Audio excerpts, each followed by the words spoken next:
৯৬ বছরের ধারাবাহিকতা এবারও রক্ষা করেছেন চাঁদপুরের বেশ কয়েকটি অর্থাৎ ৪০টি গ্রামের মানুষ যারা মূলত সারা দেশের চেয়ে একদিন আগে ঈদ পালন করে থাকেন। সেই তথ্যটি ইতিমধ্যে আপনারা সবাই জানেন। কিছুক্ষণ আগে আমরা দেখেছি এই গ্রামের সবচেয়ে বড় যেই জামায়াতটি হয় সেই জামায়াতটি কিন্তু কিছুক্ষণ আগে শেষ হয়েছে। আমরা দেখেছি এখানে প্রায় ৫ শতাধিক মুসল্লি কিন্তু নামাজ আদায় করেছেন। আমরা এই মুহূর্তে দেখতে পাচ্ছি মুসল্লির নামাজ শেষে কিন্তু বেরিয়ে আসছেন, যে চিত্রটি আমরা দেখতে পাচ্ছি। আপনারা জানেন যে চাঁদপুরের প্রায় ৪০টি গ্রামের প্রায়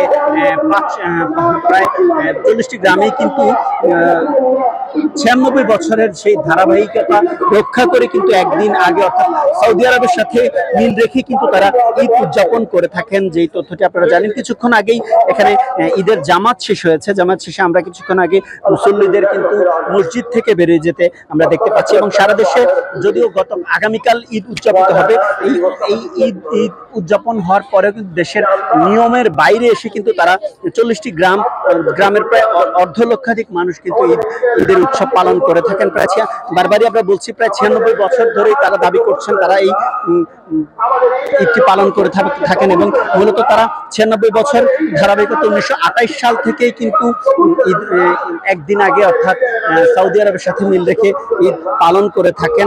ঈদ উল ফিতর ও ঈদ উল আজহা পালনের প্রথা চালু করেন কিন্তু তারা ১৯২৮ সালে, এবং প্রথা চালু করেন সাদরা দরবার শরীফের প্রতিষ্ঠাতা মাওলানা ইসহাক চৌধুরী। এবং প্রায় ১০০ বছর ধরে চলমান এই নেতৃত্বে এখন দিচ্ছেন তার বংশধর যারা রয়েছেন তারা কিন্তু নেতৃত্ব দিয়ে আসছেন। এবং এই নেতৃত্বের ধারাবাহিকতায় এখানে যারা ঈদ পালন করছেন তাদের সাথে আমরা কথা বলবার চেষ্টা করেছি। তারা আমাদেরকে যেমনটি জানিয়েছেন যে আসলে তারা চাচ্ছেন যে দেশের সবাই আন্তর্জাতিক ভাবে মিল রেখে অর্থাৎ অন্য যেই মুসলিম দেশগুলো রয়েছে সেই দেশগুলোর সাথে মিল রেখে তারা একই দিনে ঈদ পালন করার দাবি তারা জানাচ্ছেন। সে কারণে কিন্তু আমরা তাদের সাথে কথা বলবার চেষ্টা করেছি।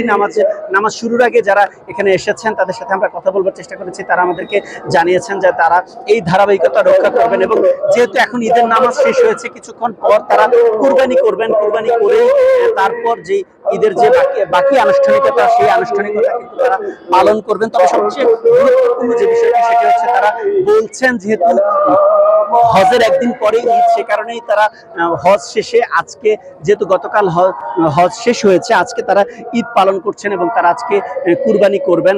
এবং দেশবাসীকেও কিন্তু দেশের অন্য যারা রয়েছে যারা মূলত রাষ্ট্রীয়ভাবে যেহেতু ঈদ পালন করা হবে সোমবারে, সেহেতু তারা দাবি করছেন এবং তারা অনুরোধ করছেন সবাইকে একসাথে হজের একদিন পরে ঈদ পালন করার জন্য এবং সৌদি আরবের সাথে মিল রেখে ঈদ পালন করার জন্য কিন্তু তারা অনুরোধ জানিয়েছেন। এবং কিছুক্ষণ আগে তাদের এখানকার এই মসজিদের প্রথম ঈদের নামাজ কিন্তু শেষ হয়েছে। পাশেই কিন্তু আরেকটি মসজিদে ঈদের নামাজ অনুষ্ঠিত হবে, যে তথ্যটির মধ্যে আমরা পেয়েছি। হয়তো ৯টার কিছু পরই কিন্তু সেই জামায়াত আরম্ভ হবে। কিছুক্ষণ পর আমরা এই মসজিদে যারা এসেছেন এবং যারা নামাজ পড়েছেন তাদের সাথে আমরা কথা বলবার চেষ্টা করেছি। তারা আমাদেরকে যেমনটি জানিয়েছেন যে আসলে তারা যেহেতু আন্তর্জাতিকভাবে অন্য ইসলামিক যে দেশগুলো রয়েছে সেই দেশগুলোর সাথে মিল রেখে ঈদ পালন করছেন, এবং তারা এমনটিও জানিয়েছেন এই গ্রামের পাশাপাশি অন্য গ্রাম থেকেও কিন্তু এখানে অনেকে এসে ঈদের নামাজ আদায় করেন। তো এই ছিল আমার কাছে এখান থেকে সর্বশেষ তথ্য।